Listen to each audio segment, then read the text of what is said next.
Guyane, actualité.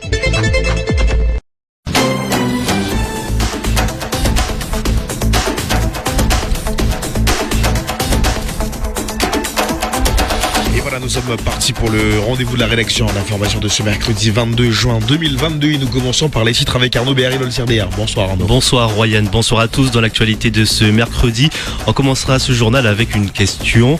Quelques jours après les résultats des législatives, quels enseignements attirer dans tous les Outre-mer?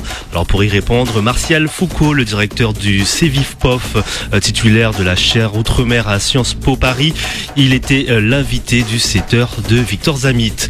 La Cour administrative d'appel de Bordeaux autorise la reprise des travaux de la centrale du Larivot, une mesure provisoire car cette même cour d'appel n'a pas encore tranché sur le fond à propos de l'autorisation environnementale. Les détails à suivre.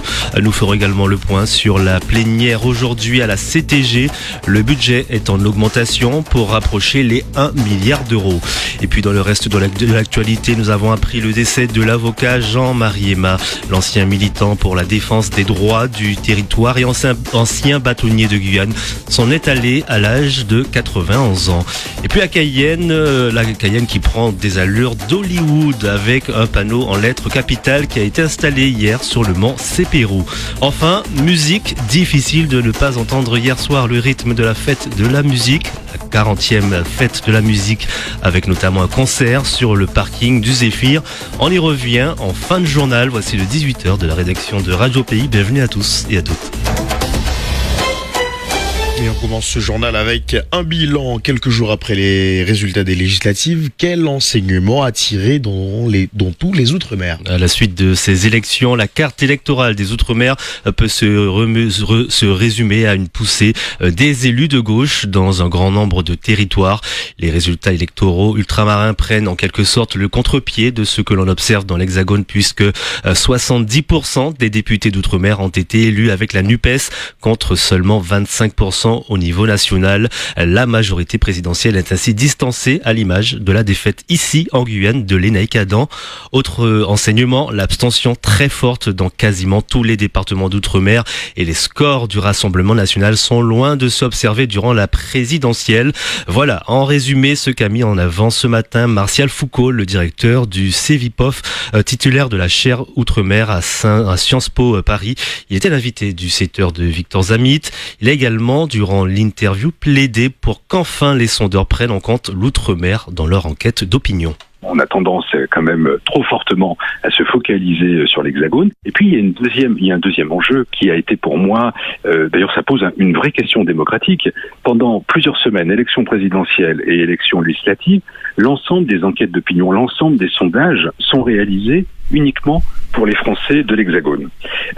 Et pour moi, c'est un sujet à la fois d'importance et on ne peut plus se satisfaire simplement d'enquêtes où on écarte systématiquement les citoyens, les électeurs inscrits dans les Outre-mer. Parce que ce sont 27 députés. Donc la situation politique de la France, elle ne peut pas simplement se résumer à l'Hexagone. J'entends les difficultés d'interrogation, les méthodes d'interrogation sur les sondages en ligne, par téléphone, mais il faut aller dans cette direction. C'est-à-dire, on ne peut plus se satisfaire simplement de sondages où systématiquement les Outre-mer ne sont pas pris en compte dans le rapport de force politique. Une interview à retrouver en intégralité sur la page YouTube de Radio Pays. Et nous vous l'annoncions dès lundi matin. L'actuel ministre des Outre-mer, Yaël Braun-Pivet, pourrait ne pas rester bien longtemps ministre. Pourrait au conditionnel puisqu'elle est candidate à la présidence de l'Assemblée nationale à la suite de la défaite électorale dimanche de Richard Ferrand. 6 candidats de la République En Marche sont dans les starting blocks, dont Barbara Pompili, ancienne ministre de la Transition écologique, et Yaël Braun-Pivet, ministre des Outre-mer depuis à peine un mois. Yaël Braun-Pivet qui, selon une source gouvernementale, prend le risque de ne pas être reconduite aux Outre-mer en cas d'échec. Les délégués syndicaux de la CEMOP à Globus dénoncent le rapport de force jusqu'au boutiste de leur directrice. C'est ce qui ressort d'un communiqué de presse transmis hier et signé par la CFTC, FO et l'UTG. À la suite de l'agression d'un conducteur au mois de mai, un droit de retrait avait été exercé par les salariés. Dans la foulée, l'employeur s'était engagé à mettre en place certaines mesures, mais c'est ce qu'indique le communiqué d'hier. En dehors de la distribution de téléphones, aucune de ces mesures n'ont été mises en œuvre. Conséquence, l'exercice de droit de retrait a repris et depuis, je cite, la directrice multiplie les pressions et les menaces, dont des retraits sur salaire, selon les 3 organisations syndicales qui ont organisé un point de presse ce matin. La directrice de la CEMOP, Clara Baltus, sera l'invitée de 7h de Victor Zamit. 3 jours après les résultats des élections législatives, Emmanuel Macron s'est exprimé face aux Français lors d'une allocution ce mercredi. Le président de la République a reconnu que l'Assemblée nationale reflétait les fractures et les divisions profondes qui traversent le pays. Après avoir dressé ce constat, le chef de l'État assure être décidé à prendre en charge la volonté de changement. Le président de la République a balayé également l'hypothèse de mettre en place un gouvernement d'union nationale.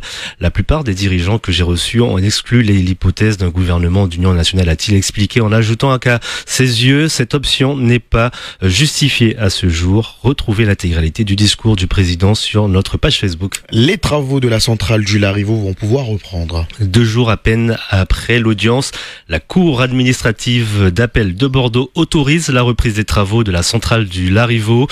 Pour rappel, en avril dernier, le tribunal administratif de Cayenne avait annulé l'autorisation environnementale. EDF, PEI, l'État et la CTG avaient alors fait appel de cette décision. EDF avait également demandé à la Cour de Bordeaux de se prononcer sur un sursis à exécution. C'est sur ce dernier point que la Cour a tranché. On va écouter les réactions d'Olivier Taoumi, l'avocat de la CTG dans cette affaire. Le tribunal avait retenu que EDF et le préfet s'étaient trompés en autorisant l'implantation de la centrale sur le Larivot. La Cour administrative d'appel a désavoué le tribunal en considérant que le terrain de dégrade des Cannes, qui était soi-disant la solution alternative, n'était pas disponible ni juridiquement ni financièrement et présentait lui-même d'autres difficultés d'aménagement qui n'étaient pas encore résolues. Donc il faut dire aussi que la Chambre de commerce et d'industrie de la Guyane nous a énormément aidé dans ce dossier. Je tiens à remercier Mme Karine Sinaï-Bouchou qui a fait vraiment une aide et nous allons évidemment maintenant, il faut que la CTG travaille la main dans la main avec la CCI pour permettre à la CCI de sortir son projet qui est affecté à d'autres besoins qui sont plutôt l'immobilier d'entreprise plutôt que une centrale électrique. La CTG a fait son travail et a remis, je dirais, l'église au milieu du village.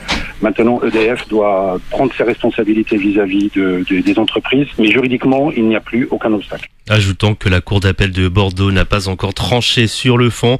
Il ne s'agit que d'une mesure temporaire sur la reprise des travaux, pas sur la décision à propos de l'autorisation environnementale annulée il y a 2 mois par le tribunal administratif de Cayenne. Et puis la décision concernant l'autre recours déposé par les associations Guyane Nature Environnement et France Nature Environnement sur le permis de construire devrait être rendue le 18 juillet prochain. Un budget qui s'approche du milliard d'euros à la CTG. La CTG a adopté ce mercredi matin en séance plénière un budget supplémentaire qui permet à la collectivité territoriale de Guyane de dépasser les 920 millions d'euros de budget prévisionnel pour 2022. Selon Gabriel Serville, ce budget va permettre d'augmenter le rythme des travaux prévus et engagés, notamment pour les routes qui restent une des priorités. Selon le président Serville, ce budget permet également d'améliorer la capacité d'autofinancement qui est devenue positive et donc d'emprunter plus facilement sur les marchés financiers. On écoute Gabriel Serville. La CTG, avec un budget supplémentaire de 928 millions d'euros, se rapproche du milliard d'euros et c'est une capacité supplémentaire pour nous de pouvoir mieux répondre aux besoins exprimés par la population. Les besoins, c'est les besoins en matière économique, c'est les besoins en matière de construction d'établissements scolaires du second degré, c'est les besoins en matière de construction de routes, de meilleur maillage du territoire. C'est une capacité à pouvoir mieux répondre au quotidien des habitants du territoire. Souvent, lorsqu'il y a des problèmes, les gens se posent la question de savoir où sont les élus, que font les élus. Mais je répète à l'envi que les élus ne peuvent pas faire grand-chose s'ils n'ont pas le budget nécessaire. Donc aujourd'hui, nous sommes dans une trajectoire extrêmement vertueuse. Nous allons pouvoir lever l'emprunt beaucoup plus facilement parce que nous avons retrouvé une capacité d'autofinancement également qui est intéressante. Et donc tout ça va nous permettre de concourir à mieux aménager le territoire. Et je crois que c'est tout bénéfique pour tout le monde. Gabriel Serville, le président de la collectivité territoriale de Guyane, répondait à Gilles Vernet. Radio Pays, la suite du journal Arnaud Béharry-Lolsirder. Dans le reste de l'actualité, un jeune homme de 19 ans arrêté par le GIGN lundi à Macouria vient d'être déféré devant un juge d'instruction pour tentative de meurtre. Les faits se sont produits samedi soir peu avant 23h. Le suspect a tiré à 3 reprises sur un autre homme alors qu'il venait de raccompagner sa copine chez elle. Emmené en urgence sur l'hôpital de Cayenne, la victime a survécu. Les gendarmes de la brigade de recherche de Kourou ont réussi à démêler rapidement l'affaire en moins de 24 heures. Le suspect, très défavorablement connu des services de gendarmerie, dormira ce soir en prison. L'un des Maïpouri du zoo de Guyane, victime d'une tentative de braconnage vendredi. Celui qui est devenu une star au zoo a réussi à fuir et a retrouvé finalement donc son chemin. Mais les malfaiteurs ont tenté de le tuer et l'ont légèrement blessé. C'est la première fois qu'une tentative de braconnage touche un animal aussi gros. De la famille des équidés, le tapir pèse 300 kilos et sa viande est revendue à près de 50 € le kilo sur les marchés parallèles. Une grave atteinte pour le zoo et pour cet animal, explique la directrice des soins du zoo de Guyane, Margot Tréfond. Ce qui s'est passé malheureusement ce week-end, c'est que dans la nuit de vendredi à samedi, des gens se sont introduits dans le parc. Ensuite, le lendemain, on a découvert donc l'enclos sectionné par des pinces. Et on n'a pas trouvé notre mâle tapir. Donc c'est un mâle qui a l'habitude de répondre quand on lui parle, qui a l'habitude de venir. C'est un bon copain à nous. Et on a vu tous ces indices, des marques de bottes un peu de partout dans l'enclos, des câbles sectionnés, des choses comme ça, et plus de mâle tapir. Les 2 autres individus allaient bien, mais étaient très traumatisés, en vrai, vraiment très très vigilants, très nerveux. Donc on a passé 2 jours évidemment à chercher, à essayer de comprendre, à l'appeler, on était plus ou moins partis sur quelque chose de beaucoup plus obscur que vraisemblablement ce qui s'est passé, puisque nous on pensait vraiment que l'animal avait été braconné pour sa viande et qu'il avait été tué sur place. Margot Tréfond, la directrice des soins du zoo de Guyane, elle répondait à Samir Mathieu. L'avocat Jean Mariema est décédé. L'ancien militant pour la défense des droits du territoire et ancien bâtonnier de Guyane s'en est allé à l'âge de 91 ans. Rodolphe Alexandre, conseiller territorial et historien, se souvient des fortes répressions vécues par ce défenseur du territoire guyanais. On l'écoute. Un grand militant nationaliste qui a beaucoup souffert à la fois sur le plan professionnel, puisque je rappelle qu'il fait partie des victimes de l'affaire Malraux. Il avait été arrêté, mis en prison et interdit de la fonction publique. Donc il a dû partir à Paris, passer ses études d'avocat et de revenir en Guyane. Il était membre du Réveil progressiste avec Marius Miron, donc qui est un parti politique autonomiste. Ce sont pratiquement les premiers, même avant Cataillé, qui ont lancé le mot d'ordre d'autonomie de gestion. Et puis après, on le retrouve jusqu'à aujourd'hui dans tous les combats, la veuve, l'orphelin, les combats de justice sociale. Mais c'est surtout et avant tout une des grandes pensées du mouvement nationaliste. Il y a un paquet aux archives qui tout récemment a été découvert, où on retrouve les filatures, les renseignements généraux qui travaillent sur sa présence en Guyane. Mais ce sont des gens qui ont subi l'ordonnance d'octobre 60, qui faisait que le préfet avait pouvoir de faire évacuer ces gens, de les déporter vers la métropole et donc de leur priver de leurs fonctions en Guyane. Cayenne se prend pour Hollywood. Et oui, vous connaissez très certainement l'enseigne Hollywood sur une colline au-dessus de Los Angeles. Eh bien, la commune de Cayenne vient de faire la même chose au niveau du fort Sepérou.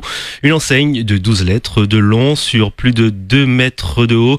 Enseigne sur laquelle on peut lire mot Cantanto, Cayenne, écrit en blanc et aux couleurs du drapeau de la Guyane. Un projet réalisé grâce à différents services et au concours de quelqu'un que vous connaissez particulièrement bien sur Radio Pays, Pedro Polanco, qui nous en dit plus sur la réalisation de cet ouvrage. Oui, 3 semaines de travail, mais vraiment 3 semaines à fond. Il commençait à 8h du matin, il finissait vers 18h, à pouvoir souder, à pouvoir mettre en place. Alors tout s'est fait sur 3 parties. D'abord d'abord le socle qui a été fait. Ils sont venus travailler sur le socle tout d'abord. Ensuite, Cayenne qui a été emmené en camion par plus de 10 personnes. Une fois qu'on a pu socler donc Cayenne, on est venu ensuite avec la partie du haut du Mont Contanto qui était divisée en deux parties, qu'on a pu coller et qu'on a pu donc mettre en place, qui était déjà peint pour pouvoir faire les finitions. Et finalement, donc les lumières ont été mises également. Ça a pris 2 jours de travail pour les lumières. On rappelle que les lumières vont éclairer tous les soirs, que ce soit avec plusieurs couleurs, mais surtout le vert, le rouge et le jaune est à l'honneur pour faire référence au drapeau de la Guyane. Voilà, et puis on a parlé d'Hollywood. Sachez que son enseigne est un peu plus grande que celle de Cayenne, puisque celle d'Hollywood, c'est 100 mètres de long et 13 mètres de haut, et a été construite il y a près d'un siècle. C'était en 1923. On espère que le même succès pour le panneau au fort Sepiro à Cayenne. La disparition de Justin Cataillé, c'était il y a 60 ans. Et oui, la disparition de Justin Cataillé, c'était le 22 juin 1962. Le fondateur du Parti socialiste guyanais et père de l'autonomie guyanaise disparaît dans un tragique accident d'avion en Guadeloupe. Accident qui coûtait la vie à plus de 110 personnes et autour duquel le soupçon d'attentat a longtemps plané. Ce mercredi, en fin de matinée, les membres du PSG ont mené des actions commémoratives en la mémoire de Justin Cataillé. C'était au cimetière de Cayenne, avenue d'Estrée. Et puis en Guadeloupe également a eu lieu une messe en présence de son fils Jean Cataillé. Et après 2 ans d'absence, le retour de la fête de la musique. On va parler de sport avant. Ouais, on parle de sport avant. J'ai une bonne et une mauvaise nouvelle concernant les informations sportives. Nous commençons avec la mauvaise nouvelle. Alors ce sera de l'athlétisme. Pas de championnat de France ce week-end à Caen pour Amaury Golitin. Le sprinter guyanais est suspendu à titre provisoire par l'Agence française de lutte contre le dopage. Une mesure à effet immédiat, ce qui ôte tout espoir pour le jeune guyanais de disputer les championnats de France ce week-end à Caen. L'agence soupçonne Amaury Golitin d'avoir fourni un faux document pour justifier 3 no-shows en 2021, juste avant les JO de Tokyo. Un no-show, c'est une absence lors de la venue des contrôles anti-dopage. Et puis la bonne nouvelle, cette fois, c'est en natation. Analia Pigré décroche le bronze aux mondiaux. La Guyanaise Analia Pigré s'est classée 3e de la finale du 50 mètres d'eau au championnat du monde à Budapest. Elle améliore à nouveau son record de France et le porte à 27 secondes 40 centièmes. C'est aussi la première fois qu'une Française est médaillée dans cette compétition sur cette distance. Engagée en finale dans le deuxième temps, derrière la Canadienne Kelly Mass, la licenciée de Canet 66 natation de 20 ans a commencé 3e dès le début de la course. Analia Pigré s'est maintenue à l'attaque et dans un ultime effort est parvenue à garder cette position.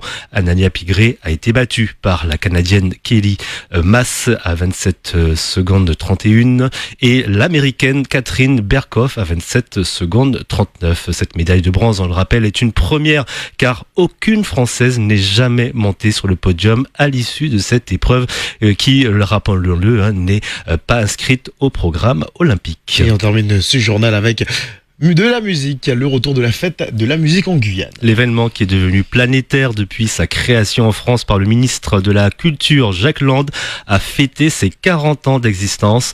En Guyane, après 2 ans marqués par la pandémie, la musique a retrouvé sa place ce 21 juin pour résonner un peu partout sur le territoire. À Cayenne, la CTG avec le PCC Les Trois Fleuves ont offert un spectacle gratuit et en live sur le parking du Zéphyr.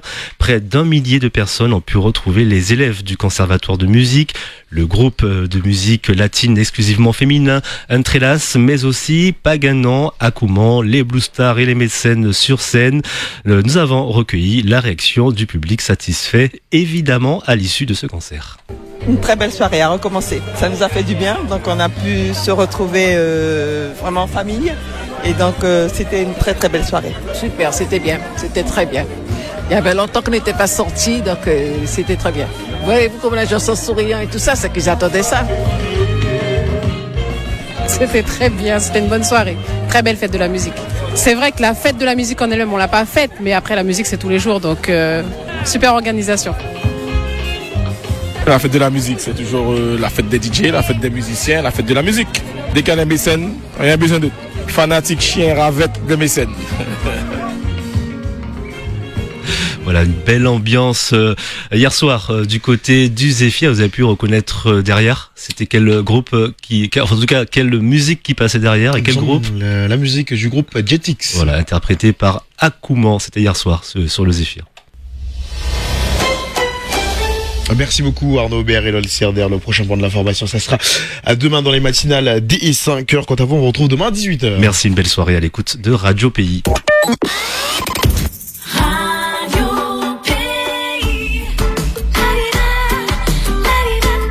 Outremernews.fr, le site de l'actualité Outre-mer, 24h sur 24 et 7 jours sur 7. Retrouvez la chaîne Outremer News sur YouTube.